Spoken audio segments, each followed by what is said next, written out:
Hello, it's your boy Davidoff. So Richard Jewell is a true story about Richard Jewell, who's a security guard who was wrongly accused of being behind the bombing, Atlanta bombing, Centennial Park, Olympic Park, 1996. So this is like an insight to his perspective of things, basically him and his mother's perspective of what happened. So the type of person he was before the bombing, what he did on the night of the bombing, saving people's lives, and what happened when the media exposed him as a suspect, and the FBI investigation into him as well. It focuses a lot on that. So 2 people died in this bombing, and what happened is his actions saved a lot more people from dying. It could have been a lot worse, and he saved them. He was the hero.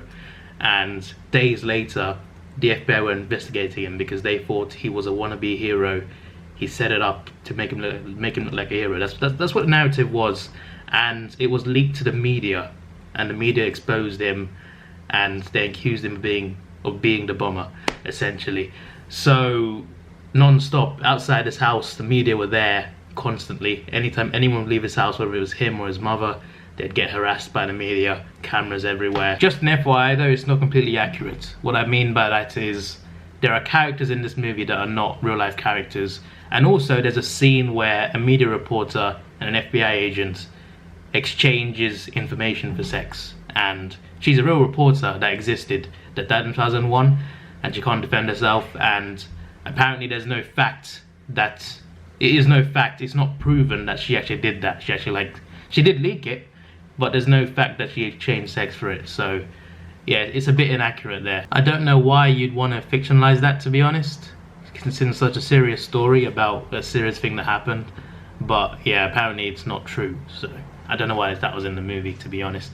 But yeah, apparently what happened actually broke her, because eventually she found out that she was wrong, and she's the one that started the whole media frenzy. So apparently she lost herself in a way, and she died of a drug overdose in 2001. So that's very depressing, obviously. But anyway, back to the actual storyline. So yeah, Richard Jewell, it shows at the start of the movie it shows him before the bombings, like years before, what he was like. He was a guy who wanted to be in law enforcement. He was a security guard working security jobs, but he wanted to be a police officer. That was his ambition. He wanted to be authoritative, and he worked in a college where he got lots of complaints because he overstepped his mark with a lot of students, and he even did highway stops, even though it's not his jurisdiction. He's a college security guard. He got arrested for something else as well, I'm pretty sure. I can't remember what it was for, but he got arrested for something. He wanted to do more than what he was responsible for. So he wanted to be like an actual policeman when he really wasn't at the time. He was just a security guard. So sometimes he'd overstep the mark and do things that a cop should do. The point is, he wanted to be in law enforcement. That was his ambition. That's what he wanted. So that kind of built into his narrative, built into the FBI's narrative, that he was a guy who wanted to be the hero. And he wanted to be a hero, sure, he did. But they assumed that he was that sort of guy that would actually set that bomb off, actually plant that bomb in the first place, so he can look like a hero. That was what made them think that he was the bomber, and they were wrong. But they still investigated him, and people didn't treat him very well for the most part, apart from his mother. But there was one guy in a place that he worked who treated him like a normal human being, and that guy is an attorney. And he's the guy who helped him from years before. They knew each other years before, and he's the guy that came and became his lawyer and helped protect him.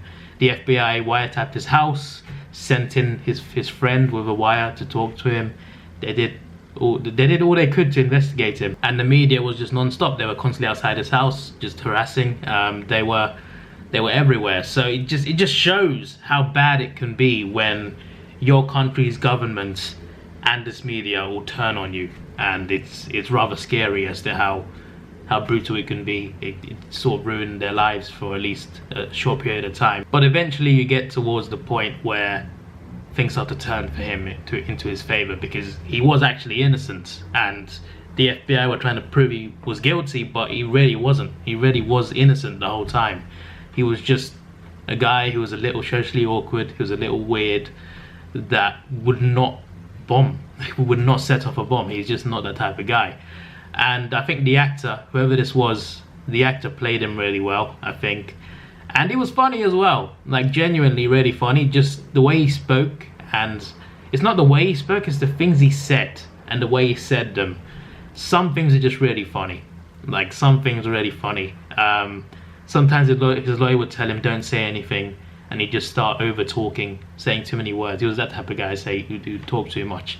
There was a lot of funny scenes in there, like someone suggested he was gay and he was like, I'm not gay, and he pointed it out in the FBI interview. He was like, I'm not gay, I promise you. It was just the way he delivers it, it's funny. It's funny. Just if he was actually like that in real life, then you know, I would love to meet the guy, but unfortunately, the real Richard Jewell, he passed away about, I think 2007, I think it was. Obviously, I can't really spoil things because it's a true story. But if you don't know what happened for sure, watch the movie, and you can even just Google it, just Wikipedia it, and you can search about the actual true story as well, because the movie is a little bit fictionalized. But still, the actor did a good job of playing Richard Jewell, and the lawyer as well was great to watch. Two great performances, I think.